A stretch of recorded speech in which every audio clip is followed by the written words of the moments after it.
जंगल यानी वन संरक्षण संवर्धन अधिनियम बनाया और वो अधिनियम के तहत जंगल से सटे हुए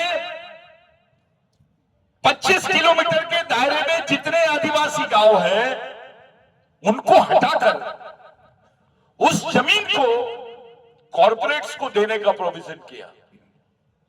कॉरपोरेट यानी उद्योगपतियों को देने का प्रोविजन किया।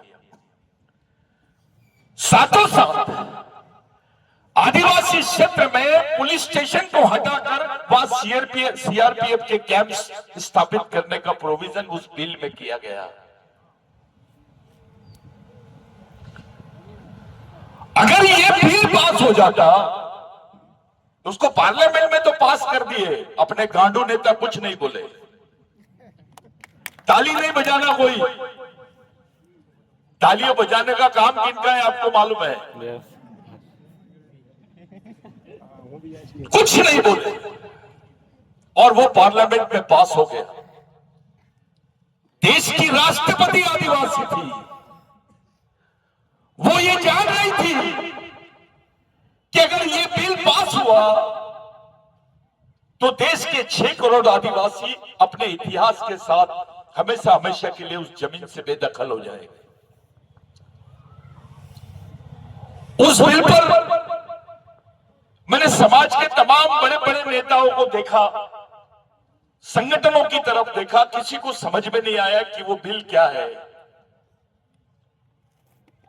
जब मैंने उसका अध्ययन किया, कुछ साथियों को बुलाया, माननीय शरद पवार साहब से भी मैं डिस्कस किया इसके बारे में।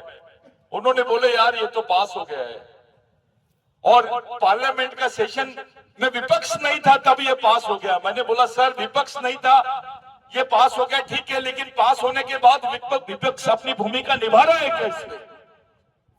तो बोले बात तो सही है, सब चुप है, क्या बात है?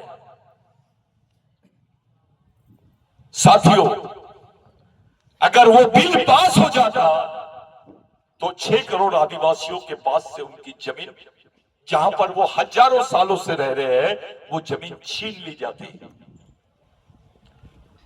मैं यहां आधिकारिक रूप से बात कर रहा हूं, पत्रकार होंगे वो भी मेरी बात को नोट करें। 6 करोड़ आदिवासी, उनको खत्म करने का षड्यंत्र रखा गया था उस बिल में। जब मैं दिल्ली गया तो मुझे बोला गया सतीश मेहता, अबे ये कॉर्पोरेट के लिए दिया गया बिल है, अगर तू बीच में जाएगा तेरे को मार डालेंगे, तेरा नामो निशान भी नहीं रहेगा, तू क्यों जा रहा है खिलाफ में? मैंने बोला साहब हमारा समाज तो वैसे ही मरा हुआ है, मैं मर गया तो इससे कौन सी हानि होने वाली है समाज? तो बोले तुम ये क्यों कर रहे हो? मैंने उनको बताया मैं सच बोल रहा हूं, मैं ये पिटीशन डालने इसलिए आया क्योंकि मैं टंडा भील की औलाद हूं। कोई ताली नहीं बजाए। मैं पिटीशन डालने इसलिए आया कि मैं राघोजी भांगरे की औलाद हूं। मैं पिटीशन डालने इसीलिए आया हूं क्योंकि मैं बाबूराव शर्मा की औलाद हूं। मैं पिटीशन डालने इसलिए आया, मैं रेंगा कोरको की औलाद हूं। मैं पिटीशन डालने इसलिए आया क्योंकि मैं अंबेडकर की औलाद हूं। मैं पिटीशन डालने इसलिए आया क्योंकि महात्मा फुले की औलाद हूं। और मैं पिटीशन डालने इसलिए आया क्योंकि मैं बिरसा मुंडा की औलाद हूं। वो पिटीशन के लिए साथियों सुप्रीम कोर्ट का कोई वकील तैयार नहीं हो रहा था। तब मैं बलराज मलिक साहब को लाया, उनको समझाया, और इस व्यक्ति ने डेयरिंग के साथ में सुप्रीम कोर्ट में उसकी पिटीशन को फाइल किया, और आज वो पिटीशन को स्टे लगा हुआ है, उसको रोक दिया गया, उसमें त्रुटियां निकाली गई, और वो कानून अभी भी, वो जो प्रस्ताव है कानून का अभी भी सुप्रीम कोर्ट के सामने पेंडिंग है। अगर वो कानून फिर से लागू हो जाता है तो फिर 6 करोड़ आदिवासियों के सर पे से छत हट जाएगी, उनकी जमीन से, उनके पैर के नीचे से उनकी जमीन चली जाएगी। ये मामूली बात नहीं है। कुछ लोगों से मैं मिला जब मैं मध्य प्रदेश में आया, ठाकुर दादा बिल्कुल सही बोल रहे थे, लाइनमैन दादा था, जादव दादा थे, हमारे सेनानी साहब, करू सेनानी साहब आज हमारे बीच में नहीं है, हमारी पूरी टीम यहां पर जो मौजूद है वो सब लोग थे। मैं जब नया नया यहां पर आया, मैंने देखा कि समाज का पढ़ा लिखा अधिकारी, समाज का एमएलए, समाज का मिनिस्टर भगवान टंटे भील को चोर बोलता है, डकैत बोलता है, मामा बोलता है। मैंने बोला यार ये कौन सी बात हो गई। साथियों, मैंने 12 साल लगाए भगवान टंटे भील को समझने के लिए, उनका इतिहास खोजने के लिए। 12 साल के बाद में मैंने एक स्टेटमेंट किया। पहला स्टेटमेंट मेरा यही था, बाबा बाण नाम के एक राइटर है महाराष्ट्र के, जिन्होंने टंटे भील पे बहुत काम किए, लेकिन टंटे भील के बारे में अभी भी 2 बातें अभी भी उलझी हुई है। कुछ लोगों ने बोला कि टंटे भील को फांसी दी गई। मैं मानता हूं, अबे फांसी देने के बाद उसकी बॉडी तो थी ना, उसको कहीं तो गाने होंगे, उसकी मजार कहां पर है? गवर्नमेंट के पास कोई जवाब नहीं है इसका। दूसरी बात मैंने पूछा कि गवर्नमेंट के रिकॉर्ड में टंटे भील का जो जन्मदिन है वो कहां पर है? उसका भी कोई रिकॉर्ड नहीं है। एक ऐसा आदमी जो इस देश में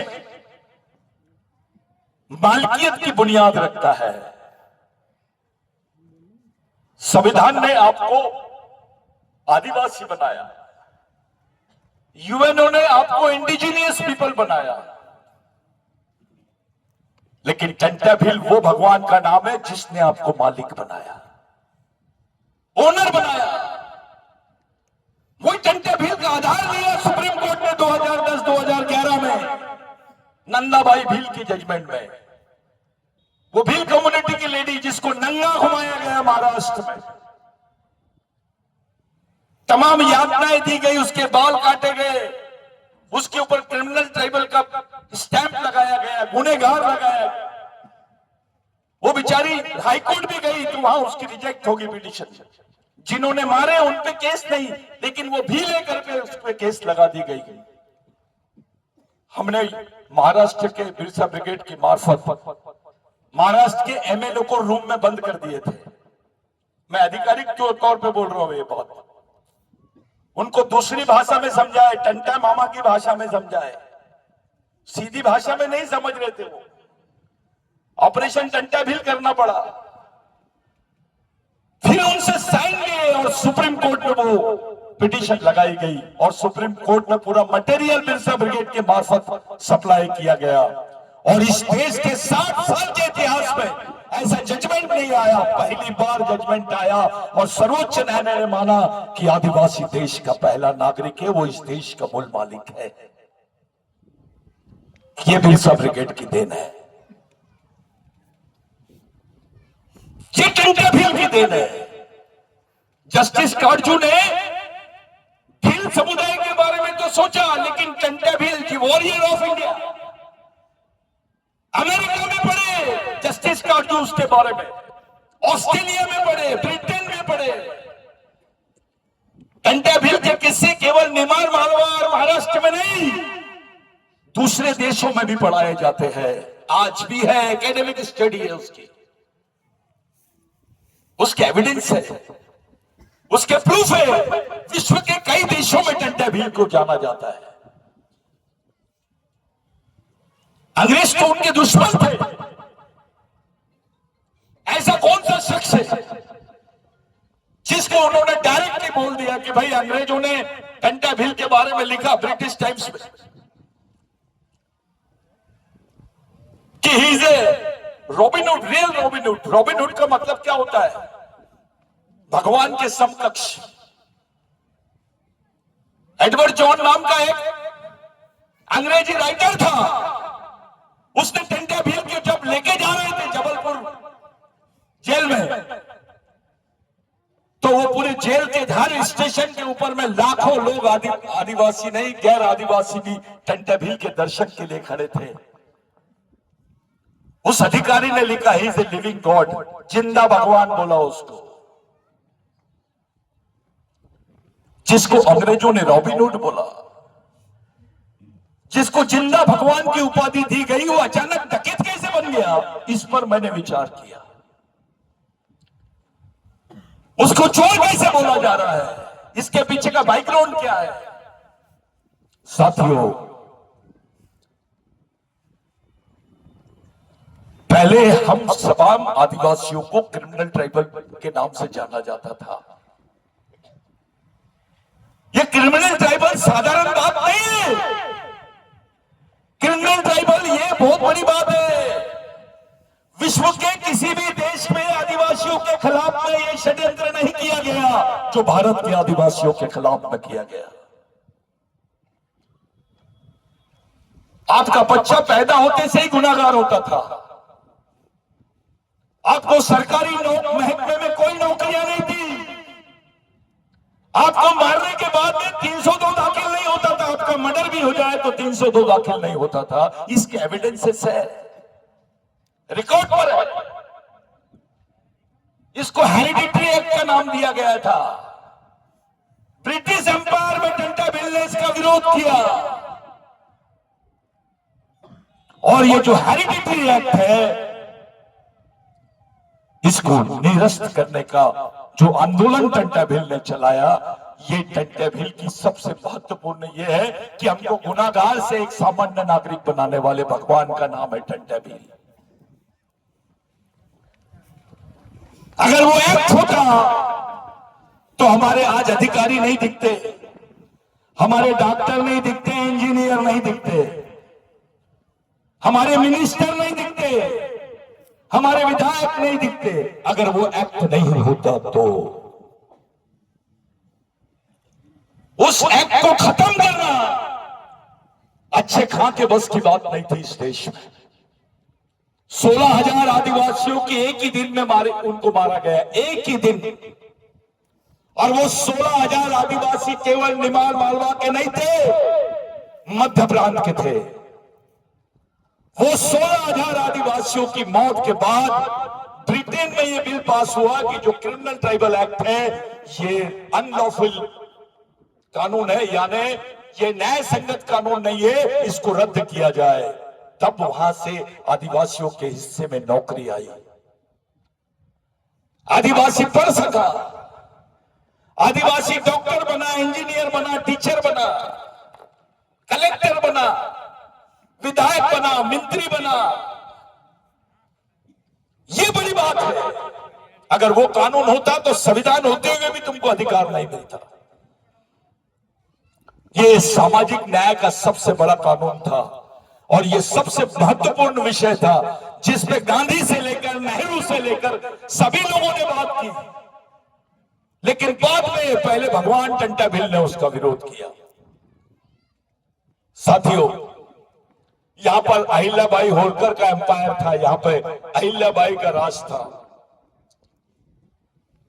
उस वक्त कंटेबिल का सबसे वफादार साथी रेंगा कोरकू। रेंगा कोरकू जी ने बताया कंटेबिल को कि मालिक, हमारे लोगों को तो ये लोग कहीं पे भी किसी नौकरी में नहीं ले रहे हैं, किसी जगह शामिल नहीं कर रहे हैं, किसी सरकारी महकमे में, पुलिस में, कहीं पे भी नौकरी नहीं मिल रही है। हमारे लोगों का होगा क्या?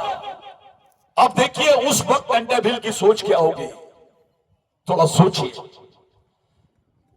भगवान कंटेबिल की जो सोच है उस वक्त बोल रही भगवान टंटा भील ने बोला भगवान रेंगा कोरगू को कि जाओ और अंग्रेजी हुकूमत को बता दो कि अगर तुमको टंटा भील को पकड़ना है तो आदिवासियों को पुलिस में भर्ती करना पड़ेगा। ऐसे तो आंडू पांडू गांडू कई नेता आते हैं, ऐसा दम किसमें है कि अपनी गिरफ्तारी के एवज में अपनी मौत के बदले अपने समाज की जिंदगी देखने की बात की उसने। कौन से भगवान ने किया? कौन से भगवान ने तुम्हारे लिए यह काम किया? थोड़ा बताओ तो सही। उस वक्त सीपीएम बराबर प्रोविजन था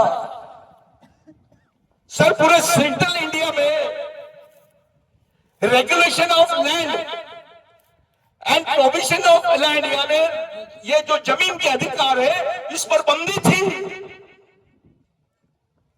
भगवान टंटा भील की वजह से आपके हिस्से में आपको भूधारक जिसको बोलते हैं आप लोग, भूमि धारक से भूमि मालक बनाने वाले आदमी का नाम है भगवान टंटा भील। यहां बैठा हुआ कोई कलेक्टर होगा, मिनिस्टर होगा, कोई एमएलए होगा, डॉक्टर होगा, इंजीनियर होगा, किसान होगा, बच्चा होगा, स्टूडेंट होगा, जाओ 1925 के पहले का जो ठाकुर दादा ने बोला, बहुत अच्छी बात बोला।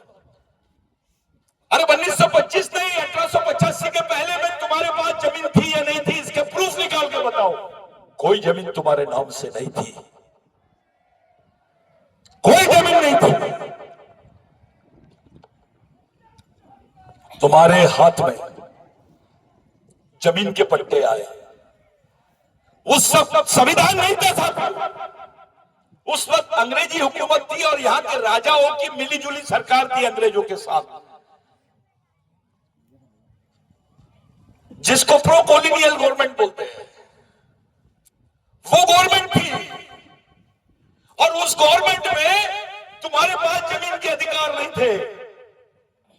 इनको मजबूर कर दिया भगवान टंटा भील ने कि अगर आप ये अधिकार नहीं देंगे तो आदिवासियों में क्रिमिनल ट्राइब पैदा होते ही रहेंगे, होते ही रहेंगे, होते ही रहेंगे। जो सर छोटू राम जी ने किया, सच्चाई में वो टंटा भील के असली अनुयायी रहे होंगे, उन्हीं की सोच के वो सेकंड टंटा भील रहे होंगे। आपके जमीन के पट्टे आपको मिले। आज निमाड़ मालवा नहीं, पूरा सह्याद्री से लेकर सतपुड़ा तक आदिवासियों के और गैर आदिवासियों के हिस्से में जो जमीन आई है, वो जमीन किसी और की वजह से नहीं, भगवान टंटा भील, राघोजी बांगरे, बिरसा मुंडा, ये लोगों की वजह से नहीं। आप जमीन के मालिक बने। अगर आपके पास जमीन नहीं होती तो आपके बच्चों के बदन पे कपड़े होते क्या? नहीं होते। आपको खाने को रोटी मिलती क्या? आप शहर में आके रह पाते क्या? नहीं रह पाते। तब जिंदा रहने का एक में उस साधन था खेती, जमीन। उस जमीन के मालिक बनाने में टंटा भील का बहुत बड़ा हाथ है। आज तो आपका मिनिस्टर, आपका राष्ट्रपति भी बन गया है। अभी आपके समाज के कई मिनिस्टर बन गए, समाज को 10 एकड़ जमीन नहीं दे पा रहे हैं। ये जो प्रोग्राम भी कर रहे हैं हम, ये किराए की जमीन पर है, इसके मालिक नहीं है। लाखों एकड़ जमीन हमारे हिस्से में आई। लाखों एकड़ जमीन का मालिक बनाना किसकी बात है? कोई राजा ने बनाया क्या? हाथ उठा के बताओ, हाँ या नहीं बोलो। किसी राजा ने जमीन दिया? जम के बोलो। किसी नेता ने जमीन दिया? किसी भगवान ने जमीन दिया क्या?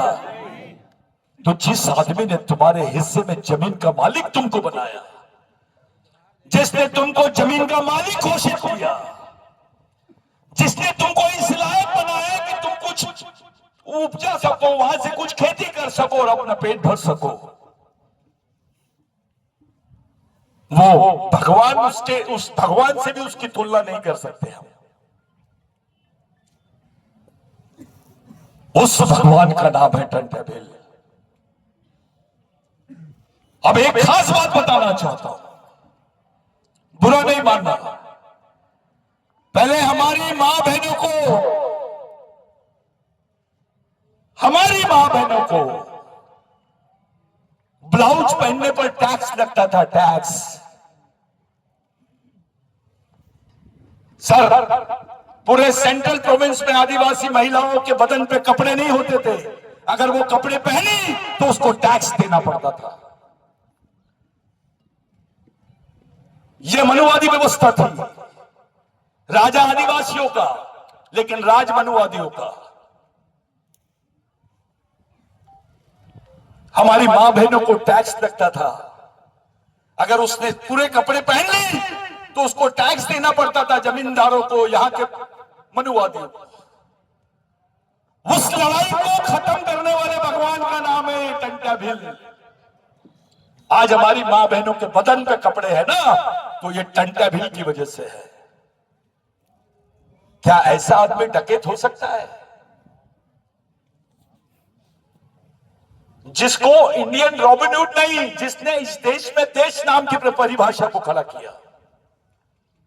सेंट्रल प्रोविंस एक्ट जो था, भारत का पहला एक्ट था जिसकी वजह से संविधान अस्तित्व में आया। बाद में बिरसा मुंडा की लाइन आई।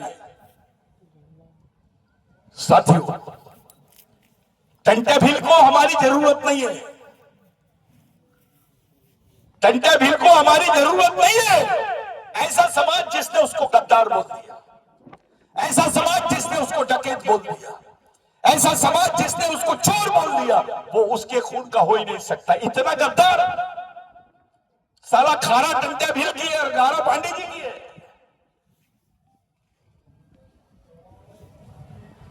वो अपना हो ही नहीं सकता। उस व्यक्ति की जरूरत, उस भगवान की जरूरत आदिवासियों को है। भगवान को हमारी जरूरत नहीं है। टंट्या भील किसी पहचान का मोहताज नहीं है। आज अभी अभी यूनेस्को में भगवान टंट्या भील के 2 प्रपोजल सामने आए, language of land and language of culture. भगवान टंट्या भील के सामने कई पुरोहितों ने प्रस्ताव दिए कि आप ये धर्म का रास्ता अपनाओ। टंट्या भील ने एक बात पूछा,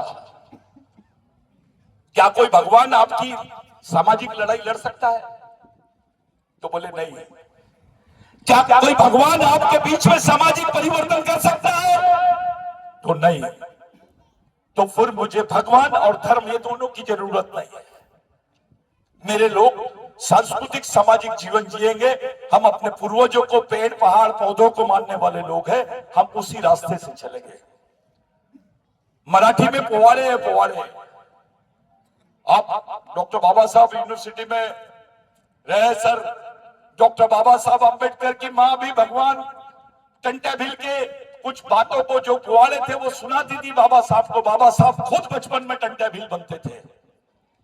और राज की बात कि डॉक्टर बाबा साहब अंबेडकर को जब संविधान बनाने का मौका मिला और संविधान बन गया, तो उनकी एक इच्छा थी जो बचपन से उनके दिमाग में थी, जो 26 जनवरी का दिन है, यह समाज परिवर्तन का दिन माना जाता था उस वक्त भी, क्योंकि अकेला टंट्या भील 1 लाख ग्राम सभाओं का संचालन करता था। इसके एविडेंस मिल गए अभी।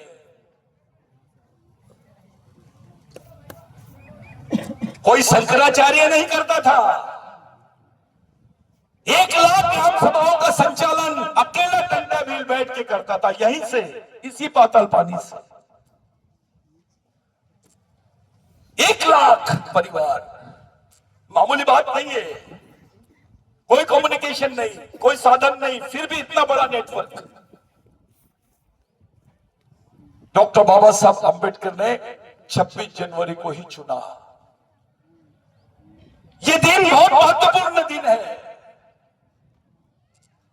जिसको आप लोग तीर संक्रांत बोलते हैं। आपकी तरफ क्या बोलते हैं सर इसको? बसंत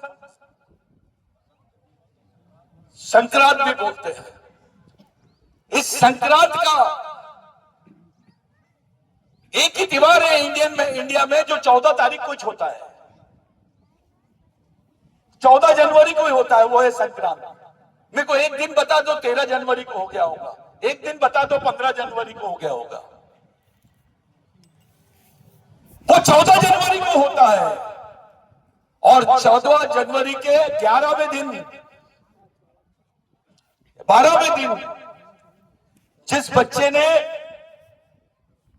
जन्म लिया उसका जो पोवाड़े में उल्लेख है पुराने, आज भी केवल भिल्ली भाषा में नहीं, टंटा भील को मानने वाले, उसमें मरने मिटने वाले लोग केवल भील नहीं है, गोंड भी है, कोरकू भी है, आंध भी है।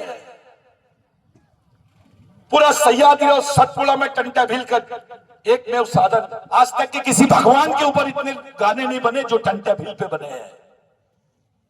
उस समय कबरपंथियों को सबसे ज्यादा संरक्षण अगर किसी ने दिया होगा भारत में, वो टंटा भील ने दिया है। कबीरपंथियों को भी संरक्षण टंटा भील के विचारों से ही मिला है।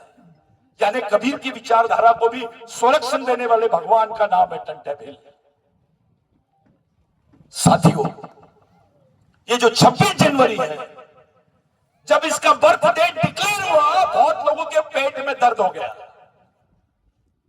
कि ऐसा कैसे हो सकता है किसी आदिवासी आदमी का जन्मदिन 26 जनवरी को हो। अबे है, इसके हजारों एविडेंस है। हम चाहते हैं अब कि जिसने सच्ची लड़ाई लड़े, माफी नहीं मांगे आदिवासियों ने, जिन्होंने सच्ची लड़ाई लड़े, जब तिरंगा फहराए लाल किले में तो वहां सबसे पहले जुबान पे नाम आए, आज भगवान टंटा भील का जन्मदिन है। कोई ताली नहीं बजाए,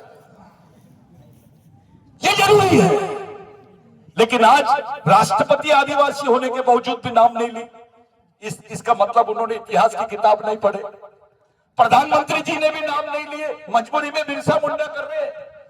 उनको समझ में आ गया अगर बिरसा मुंडा इतना खतरनाक है तो इसका बॉस कितना खतरनाक होगा। बिरसा मुंडा नाम की तो गोली है, लेकिन टंटा भील नाम का इंजेक्शन भी है, तो डायरेक्ट ऑपरेशन वाली बात हो जाती है। अभी एक ही को हजम किए तो टंटा भील जो शब्द है साथियों, ये शब्द अपने आप में आदिवासियों का प्रेजेंटेशन करता है, उसका नेतृत्व करता है। आप लोग, मैं, पूरे देश में एक षड्यंत्र चालू है सर। यूनाइटेड नेशंस में कॉन्स्पिरेसी मैंने आपको बताया था सर, कि यहां के कुछ सो कॉल्ड इंटेलेक्चुअल्स लोगों ने ये बोले कि निमाड़ मालवा में और राजस्थान में, गुजरात में पाए जाने वाले जो भील वंश के लोग हैं वो आदिवासी नहीं है। वो क्लैक्सन डुगडुग की किताब में भी मेंशन किया है उसने कि ये आदिवासी नहीं है, ये आदिवासी वंश के मालूम नहीं होते, ये राजपूत होते हैं। यानी इस कौम को आदिवासी की सूची से बाहर करने का षड्यंत्र, वो भी इंटरनेशनल लेवल। यानी आपको अभी तक के राष्ट्रीय संवैधानिक अधिकारों से वंचित रखा गया, लेकिन उनकी लाइन भी है अंतरराष्ट्रीय संवैधानिक अधिकारों से भी वंचित करने की है।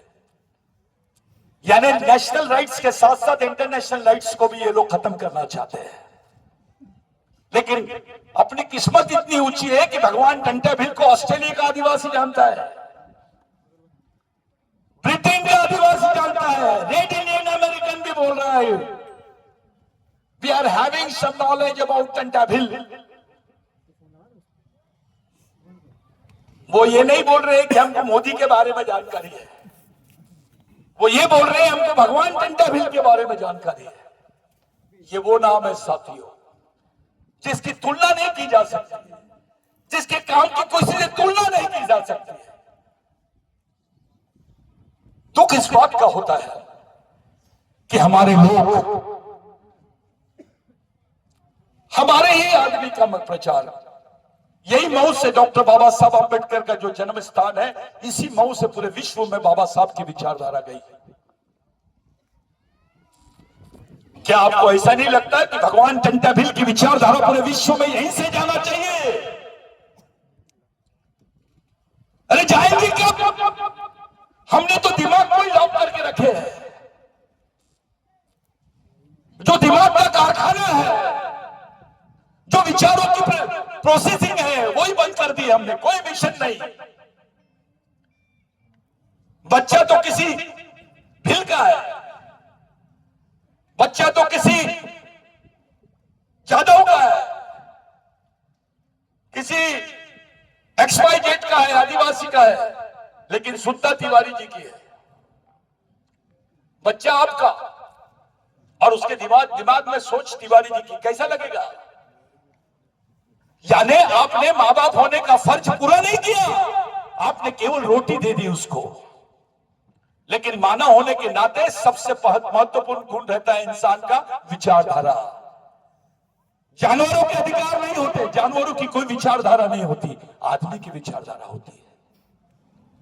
हमने अपने बच्चों को विचारधारा नहीं दी है, उसको समाज नाम की चीज ही नहीं समझाए, इसलिए तो बिलाला बोल रहा है, इसलिए तो बारेला बोल रहा है, इसलिए तो भील बोल रहा है, इसलिए तो गोंड बोल रहा है, प्रधान बोल रहा है। ये जो वैचारिक नपुंसकता है, इसने समाज को खोखला बना दिया है। साइंस बोलता है कि पूरे देश के आदिवासियों का DNA एक है, पूरे विश्व के आदिवासियों की संस्कृति एक है, उनकी समस्या भी एक जैसी है, उनका शोषण भी एक जैसा है, उनकी संस्कृति भी। तो फिर समाज भी एक क्यों नहीं हो सकता साथियों? कोई बिलाला बारेला कोई अलग वलग नहीं है। मैं तो बिलाला और गोंड का कनेक्शन बता देता हूं, DNA और सांस्कृतिक का। आपको समझा के बता सकता हूं कि आप एक खून के एक ही वंश के लोग कैसे हैं। मैं दलितों का आदिवासियों के साथ कंडीशन संपर्क समझा सकता हूं, OBC का समझा सकता हूं। हम अपने भाई को दुश्मन समझ ले। भगवान रेंगा कोरकू ने बोला था, जो अपने भाई को नहीं पहचान सकता वो दुश्मन को नहीं पहचान सकता, और जो दुश्मन को नहीं पहचान सकता वो लड़ नहीं सकता, और जो लड़ नहीं सकता ऐसे आदमी को गांडू बोलते हैं। हमने अपने ही भाई के साथ दुश्मनी बांध ली। बिलालों का अलग संगठन, बारेला का अलग, भील का अलग, कोर्ट का अलग, कोरकू का अलग। इतने देर शाइने हो गए क्या? वे अंबेडकर के भी बाप बन गए, भगवान टंटा भील के भी बाप बन गए। अब इनका विरोध मत करो। समाज में जो जो ऐसे संगठन कर रहे हैं उनका सत्कार कर दो सबके सामने। हार मान जाओ कि तू ही हमारा अंबेडकर है। इससे दरारें बढ़ेंगी। समाज एक जगह कैसे आएगा इस पे कोई चर्चा ही नहीं कर रहा है। जाति पे चर्चा हो रही है, पार्टी पे चर्चा हो रही है, संगठन पे चर्चा हो रही है, नेता पे चर्चा हो रही है, लेकिन समाज पे चर्चा नहीं हो रही है। पूरे भारत में किसी ने जब भी बताया इतनी लड़ाई लड़ी, 70% आदिवासियों ने लड़ाई लड़ी है आजादी की, और वो जल जमीन जंगल से जुड़ी हुई लड़ाई थी। टंटा भी फांसी दी गई। यहां पे सब पढ़े लिखे लोग हैं, मेरे युवा साथी है, मेरी मां बहनें हैं। टंटा भील को फांसी, रेंगा कोरकू को बाद में मारा गया जहर देकर,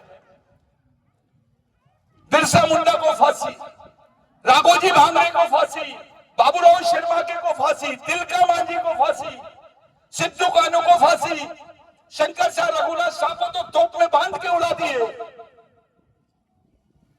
इतनी फांसी कौन से समाज के आदमी को दी गई? चलो बता। इस देश की आजादी में किसका कितना योगदान है? अगर ये बात करना चाहता है कोई तो आदिवासियों से करे। अबे तुम्हारे इतने लोग भी नहीं मरे होंगे जितने हमारे लोगों को फांसी दी गई है, फिर भी उस समाज का सम्मान नहीं होता इस देश में। ये युवा लड़कों को मालूम नहीं है कौन सा झंडा पकड़ना है। ये सद्बुद्धि है उनकी कि पीले बांध लिए उन्होंने, लेकिन उसके पीछे की कोई सोच है क्या? बिरसा ब्रिगेड बना लिए, जैज बनाए, और कोई गोंडवाना का संगठन बना लिए, कोई कुछ अलग, कितने भी संगठन बना लो, कोई सोल्यूशन नहीं है इसका। मेन सोल्यूशन है ब्रेन। अगर विचारों से तैयार नहीं होंगे तुमको कोई नहीं पूछेगा। तुम्हारे सामने 2 लाख लोग रहेंगे पीछे में, कोई नहीं पूछता, किसी की वैल्यू नहीं है। कौन सा पद देंगे रे भाई, देखो मुख्यमंत्री बनाएगा, अभी तो राष्ट्रपति है आदिवासी, इससे बड़ा पद नहीं है कोई देश में। राष्ट्रपति रहने के बावजूद वो आदिवासियों को आदिवासी नहीं बोल पा रही है, इससे ज्यादा दुखदायी बात और क्या हो सकती है। अनुसूचित जनजाति, कभी वनवासी, उनको उनकी पहचान के साथ कोई पुकारना ही नहीं चाहता, क्योंकि वो जानते हैं जिस दिन इसको आदिवासी बोलेंगे ये अपने जल जमीन जंगल की बात करना शुरू कर देगा। इस देश में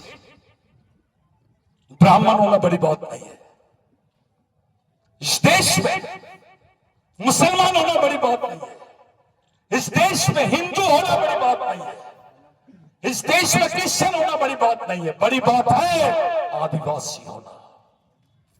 जैसे ही आप अपने आप को आदिवासी बोलते हो, आप मालिक बन जाते हो।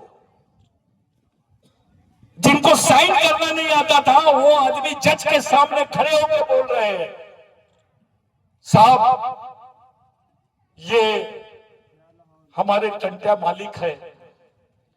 फिर टंट्या भी बोलते हैं ये रेंगा मालिक है। तो जज को कंफ्यूजन हुआ, व्हाट डू मीन बाय मालिक? You are calling so many times as मालिक मालिक मालिक, व्हाट डू मीन बाय मालिक? तो फिर एक हिंदू भाई ने समझाया उसको, हिंदुस्तानी ने समझाया, साहब मालिक का मतलब होता है ओनर। फिर टंट्या भील को पूछा गया, आप किस लिए लड़ रहे हो? तो टंट्या भील ने बोला, मालकियत के लिए। आप किस लिए जी रहे हो? तो टंट्या भील ने बोला, मालकियत के लिए। आप किस लिए मर रहे हो? तो टंट्या भील ने बोला, मालकियत के लिए। ये मालकियत कितनी बड़ी चीज है, ये बात समझाने वाले भगवान का नाम है टंट्या भील। साथियों, ये मिशन पूरे देश में चलना चाहिए। ये समाज अगर कहीं जुड़ेगा तो ये शहीदों के विचारों से ही चलेगा, और बचेगा भी शहीदों के विचारों से, और बनेगा भी शहीदों के विचारों से, नेताओं के विचारों से नहीं बच सकता ये। आज के दिन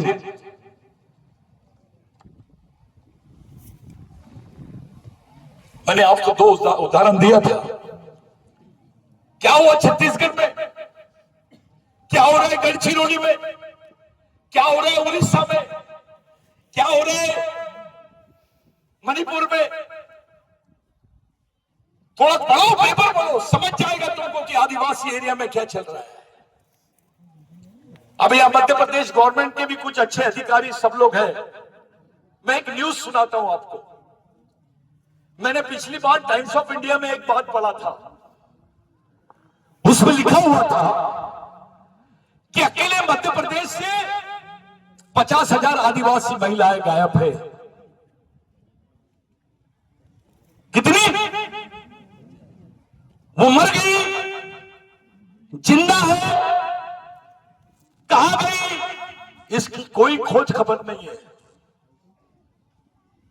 अकेले मध्य प्रदेश में 25,000 से 50,000 महिलाएं गायब है। जिस समाज की बहनें, जिस समाज की मां, इतनी बड़ी संख्या में एक उच्च वर्णीय महिला के साथ कुछ हो जाता है दिल्ली में, सर पूरा इंडिया गूंज जाता है। यहां तो 25,000 से 50,000 महिलाएं गायब है यार। वो मर गई है, जिंदा है, ये भी नहीं मालूम। उनकी बॉडियों के पार्ट निकाल के बेचे गए क्या, उनके साथ बलात्कार किया गया या उनको जला दिया गया, इस पर भी कोई चर्चा नहीं है। और समाज उत्सव मनाने के चक्कर में है।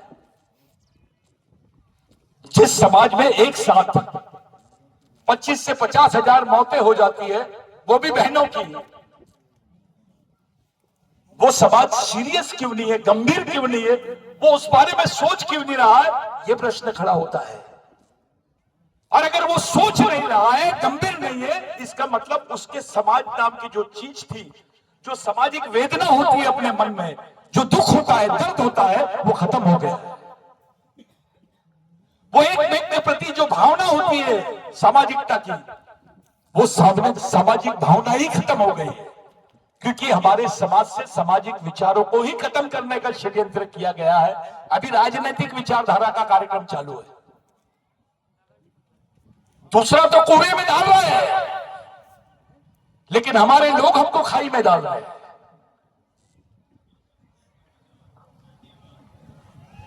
मैं आप लोगों से पूछता हूं, 25,000 मौतें मामूली चीज है? अच्छा, मौत हो गई तो सुन लेगा आदमी इसके वजह से मर गए। अबे वो मरे कि जिंदा है यही नहीं मालूम। सर, इट इज बहुत इंपॉर्टेंट क्वेश्चन है, कोई बात नहीं कर रहा है इस पे। नेशनल ह्यूमन राइट्स कमीशन वो भी चुप, नेशनल वुमेन राइट्स कमीशन वो भी चुप, महिला आयोग भी चुप, मानव अधिकार आयोग भी चुप, समाज के नेता चुप, समाज के अधिकारी चुप, समाज पूरा खामोश। इससे एक बात समझ में आती है कि हम डरे हुए हैं। हमको हमारे ऊपर किए गए अन्याय का जिसको एहसास नहीं होता वो आदमी बगावत नहीं कर सकता, और जो बगावत नहीं कर सकता वो परिवर्तन नहीं कर सकता।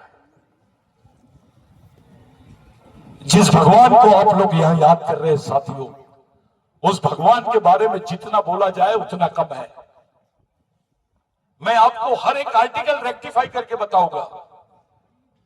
बहुत जल्दी किताब बिरसा मुंडा पर, टंट्या भील पर, राघोजी भागरे पे, बाबूराव शेरमाके पे, तिलका मांझी पे, ऑक्सफोर्ड यूनिवर्सिटी से बिरसा ब्रिगेड के माध्यम से प्रकाशित होने वाली है। साहब, अब इस यूनिवर्सिटी में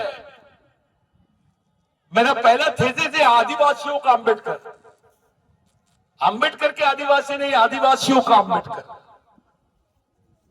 ये थ्योरी हम लोग रख रहे हैं। जो 5th शेड्यूल 6th शेड्यूल का एरिया है वो पूरे भारत को 60% ऑक्सीजन देता है सर। जो 5वीं 6वीं अनुसूची का जो एरिया है भारत का, यानी आदिवासी भारत, 60% भारत को पालता है, और उसी 60% भारत की ऑक्सीजन लाइन बंद करने के चक्कर में ये लोग लगे हैं। 1-1 लाख पेड़ काट रहे हैं आदिवासी, मार रहे हैं। मैं तो वो देखा टीवी पे, वो इंस्टाग्राम पे, फेसबुक पे, 13-14 साल की लड़की, उसके हाथ में मशीन गन, पैर में स्लीपर, उसके वजन से ज्यादा मशीन गन का वन, और उसको दिखाया जा रहा है ये आदिवासी नक्सली लड़की है, ये सरेंडर करने जा रही है, खूंखार नक्सली है। और अपने कुछ नेतागण बोल रहे हैं खूंखार है। अबे साले, तेरी बेटी है वो, तेरी बच्ची है, पहले ये तो पूछ उससे कि तेरे हाथ में मशीन गन कैसे दिया और किसने दिया। पूछ तो सही, क्यों दर्द नहीं हो रहा तेरे को? जिसकी पढ़ने की उम्र थी, जिसके हाथ में किताब होना चाहिए था, उसके हाथ में बंदूक कैसे आई? गवर्नमेंट ने ग्रीन हंट ऑपरेशन शुरू की। हमने देखा है कई नक्सलियों को मारा गया, हिडमा जैसा आदमी मर गया। वो जमीन के लिए लड़ रहे, वो लड़ रहे, ये कर ले। एक न्यूज मैंने पेपर में सुना कि भैया जो जमीन के लिए वो लोग लड़ रहे थे, हिडमा मरने के बाद वो जमीन अदानी को दे दिए। साला मैं भी सोच में पड़ गया, मामला किस बात का, झगड़ा किस बात का है? अरे नक्सली रास्ता गलत है और वो उसका हम समर्थन भी नहीं करते हैं। यहां तो षड्यंत्र चल रहा है। कोई भी आदिवासी पढ़ा लिखा लड़का कुछ बोल दिया तो उसको नक्सली बोल देते हैं।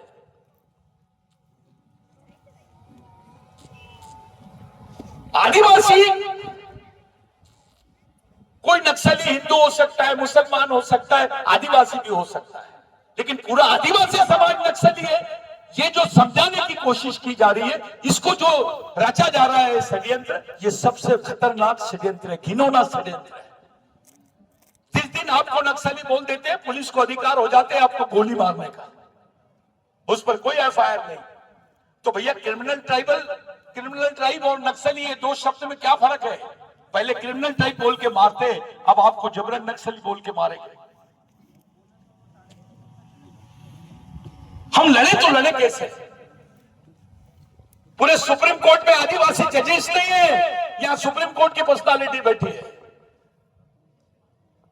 एक अच्छा आदिवासी वकील नहीं है सीनियर, जिसके पास जाके आप अपने SC ST के रिजर्वेशन की बात कर सको। और सबसे ज्यादा भ्रमित अगर कोई है तो समाज का पढ़ा लिखा कर्मचारी अधिकारी वर्ग, उसको आरक्षण के सिवा डेवलपमेंट का कोई रास्ता ही नहीं समझ में आता है। वो जंगलों में रहने वाले बच्चे के एजुकेशन के बारे में, वहां के आश्रम स्कूलों के बारे में बात करने को तैयार नहीं है। वो जल जमीन जंगल के प्रश्नों को बोलने के लिए तैयार नहीं है। ये बड़ा दुखदाई मामला है।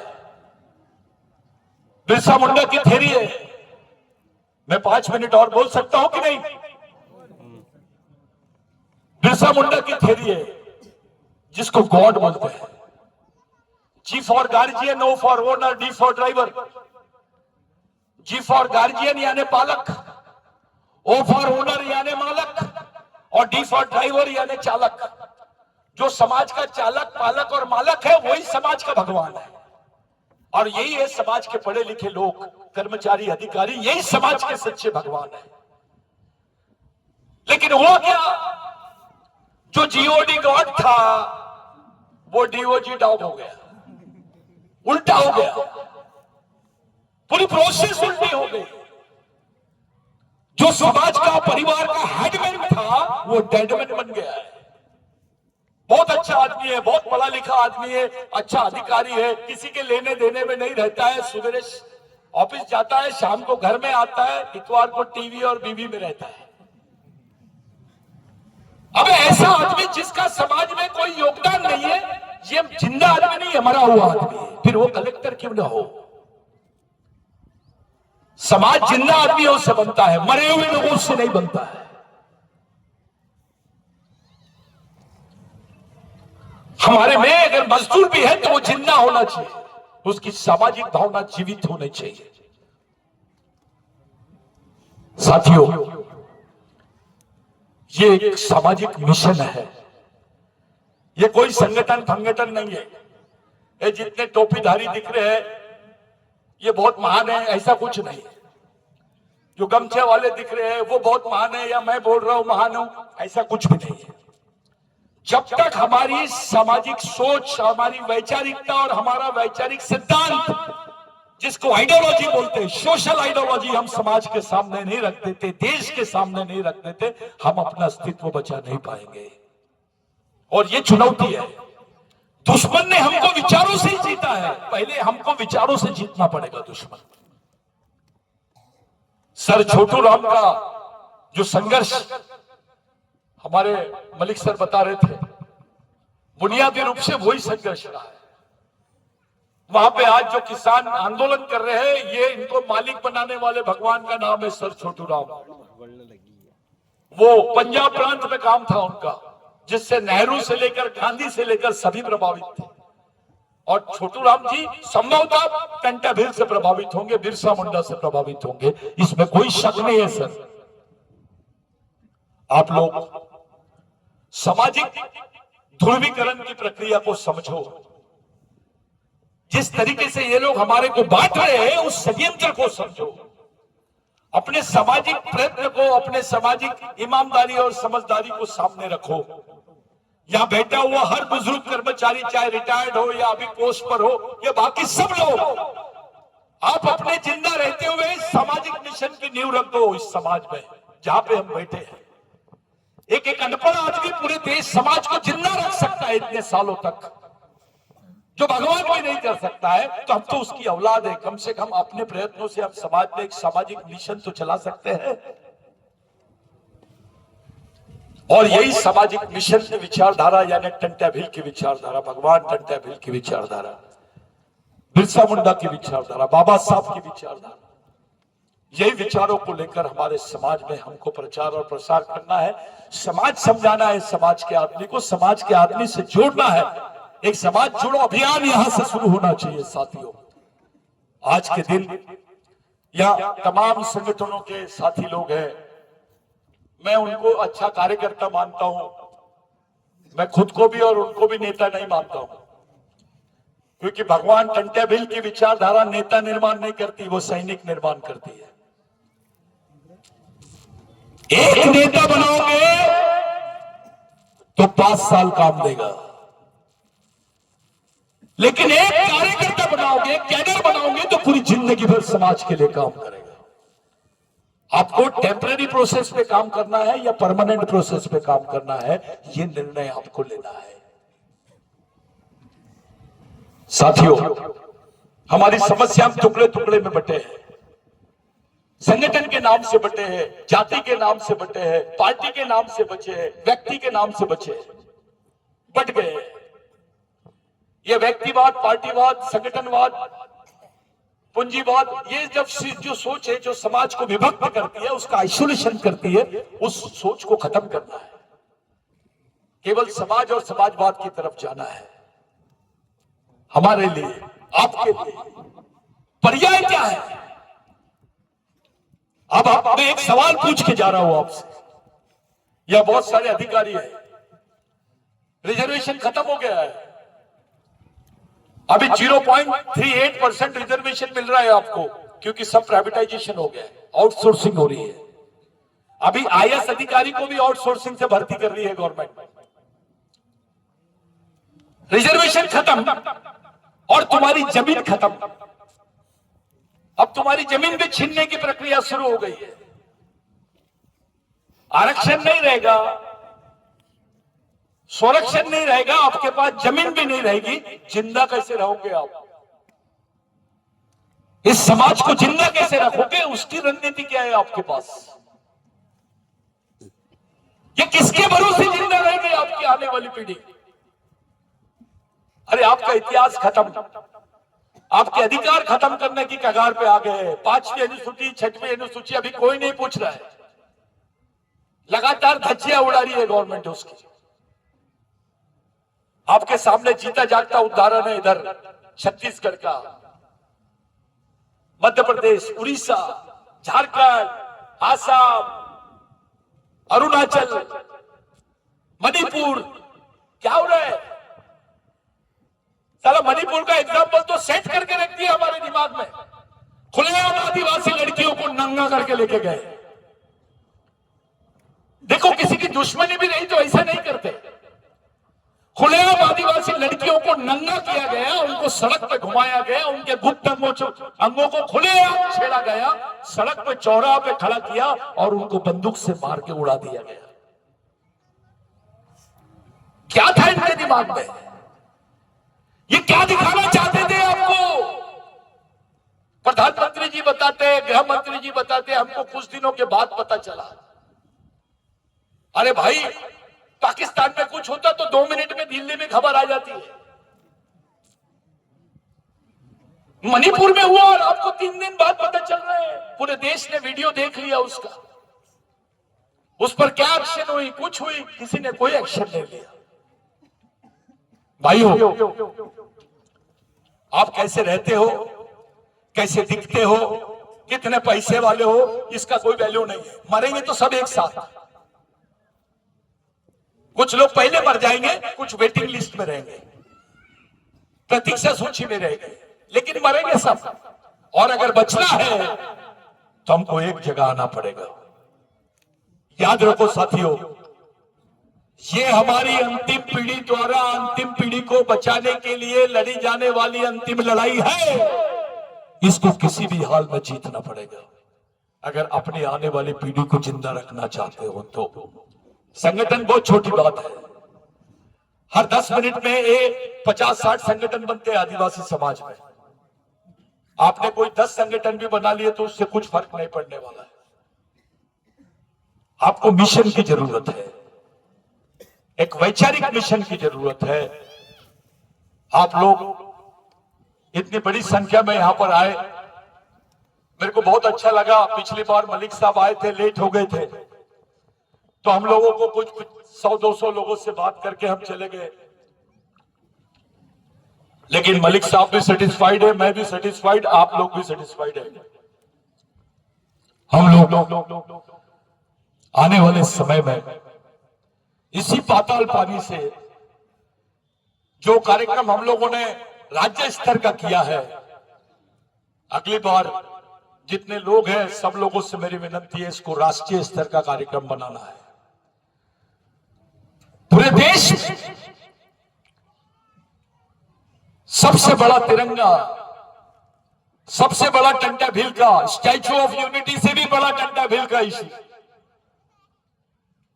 इसी जमीन पे हम लोगों ने खड़े करके पूरे देश में और इंटरनेशनल लेवल पे मैसेज देना है कि टंटा भील के सैनिक जिंदा है, इसका समाज जिंदा है, इसके खून में असर है, इसके खून के लोग मेहमान नहीं है, ये एक जगह आज भी तैयार है।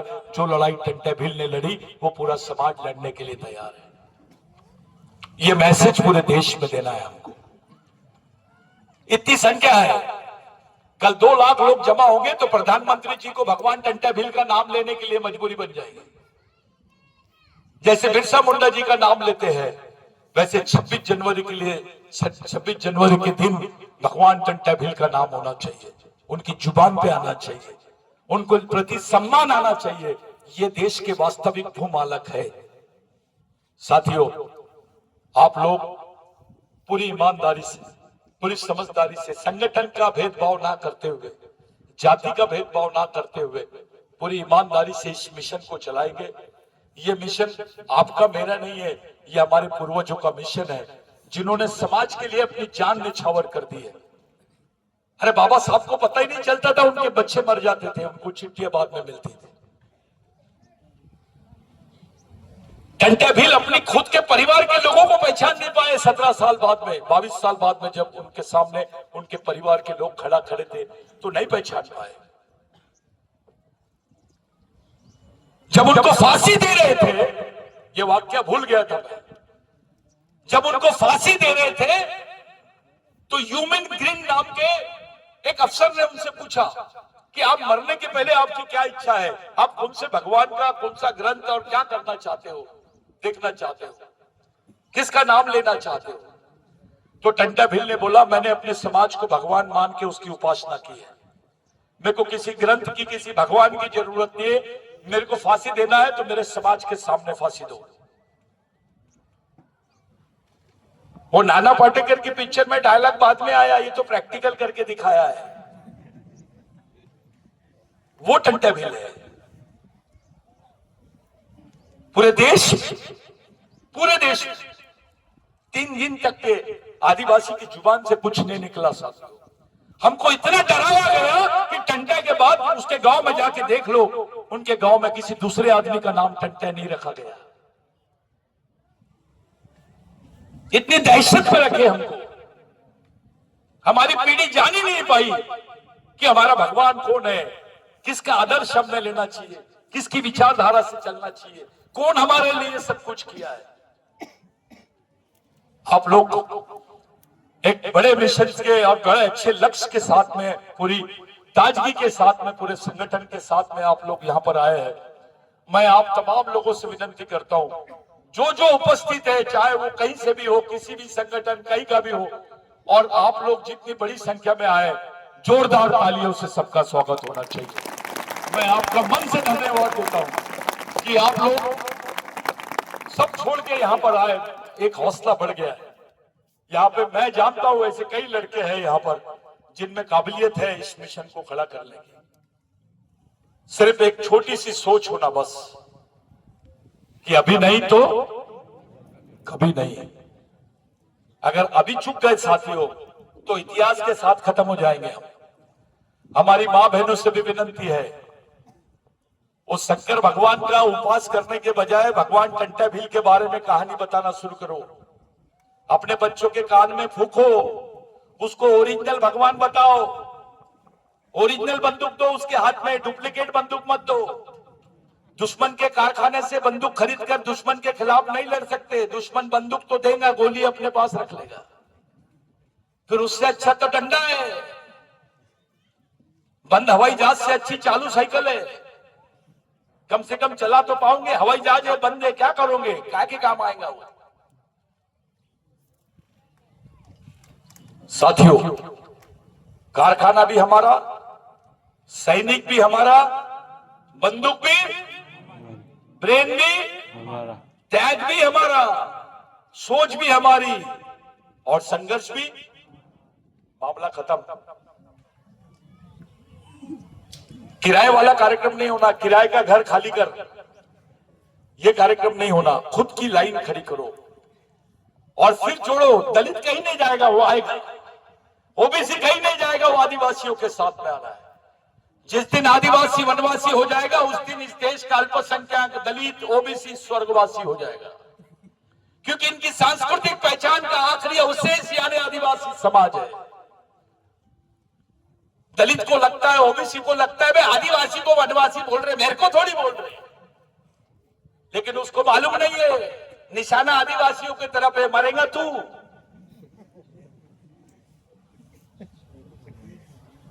और सामाजिक मिशन चलाने के लिए एक सोच की जरूरत पड़ती है, उसकी ज्ञान की जरूरत पड़ती है।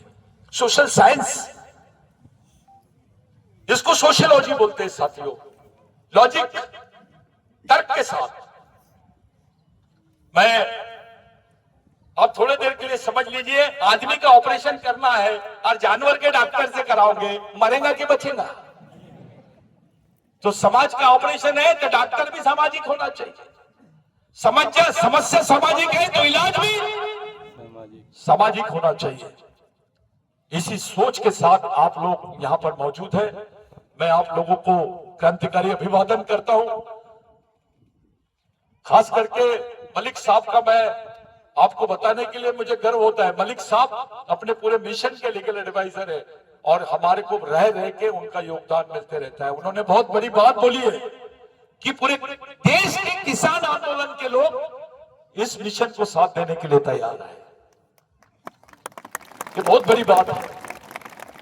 पूरे सुप्रीम कोर्ट के वकीलों का एक बेंच, एक टीम ऐसा बन गया है जो आदिवासी प्रश्नों को लेकर कभी भी आधी रात को काम करने तैयार है, वो भी निःशुल्क। लेकिन प्रश्न सामाजिक होने चाहिए, व्यक्ति के लिए नहीं। कुछ बातें मैंने गलत बोल दिया होगा तो माफ करना, लेकिन जो सच था मैंने आपके सामने बोला। यह सामाजिक शिक्षा और सामाजिक दीक्षा का मार्ग है जो भगवान टंटा भील से लेकर बिरसा मुंडा तक जाता है, तिलका मांझी तक जाता है, राघुजी भांगरे तक जाता है। ये लोग मिलकर शपथ दिलवाएंगे और वो लोग नहीं लिए शपथ तो क्या कर लेंगे?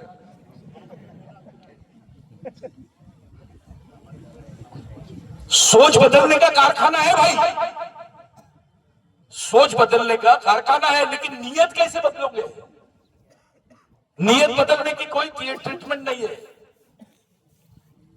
सोच के साथ तुम्हारी नियत भी साफ होनी चाहिए, यही जरूरत है। किसी दिन और मिलेंगे। जय बिरसा, जय भगवान टंटा भील। ये कुछ लोग काम है, प्रकाश भाई भील, शेर सिंह परमार सर, बलराम डावर साहब, दीपक भुरिया सर, तोताराम बरगढ़, मनोहर गावड़, आकाश वसुनिया, भीम सिंह गिरवाल और सुखराम पारगी सर। इनके अलावा बहुत लोग हैं दादा जिन्होंने, सब लोगों ने काम किया। खास करके ये लड़कियां, महिलाओं का नाम लेना चाहिए। एक भी महिला ऊपर नहीं है। आपको शायद मालूम नहीं होगा, भगवान टंटा भील के साथ 3 महिलाएं थी जिनका नाम नोट कर लो। एक थी सुरभि गोंड जो काजल ढो में रहती थी मेलघाट के। एक दारवा भील, लोग उसको पुरुष बता रहे हैं लेकिन वो पुरुष नहीं थी, महिला थी। और एक काकड़े बोरी, ये कोरकू समाज की महिला थी। और ये महिलाएं नहीं थी, कई को निपटा दिए उन्होंने। किसी के कान काटना, किसी के हाथ काटना, किसी के पैर काटना, ये कार्यक्रम भी यही लोग करते थे। तो भगवान टंटा भील ने केवल पुरुषों को ट्रेनिंग नहीं दिया था, उसकी टीम में महिलाएं भी बड़ा खतरनाक रोल में थी। इसलिए उनके साथ में 3 महिलाओं को फांसी लगी, जिसका उल्लेख इन्होंने इसमें रिकॉर्ड पे नहीं किया है। और वो 3 महिलाओं का नाम भी उजागर हम लोग करेंगे साथियों। भगवान टंटे भील के साथ जो हुआ, मैंने पहला ही सवाल खड़ा किया था कि भगवान टंट्या भील की कब्र कहां है, अगर फांसी दिए तो उनकी बॉडी को कहां पे डाला गया, उसका शोध करना चाहिए। अपने आप बड़े बड़े लेखक है, थोड़ा इस कार्यक्रम की तरफ लग जाओ। ये एक ऐसा नाम है जो भारत के आदिवासियों में ताकत फूंक सकता है, एनर्जी फूंक सकता है, उनमें विद्रोह खड़ा कर सकता है। धन्यवाद।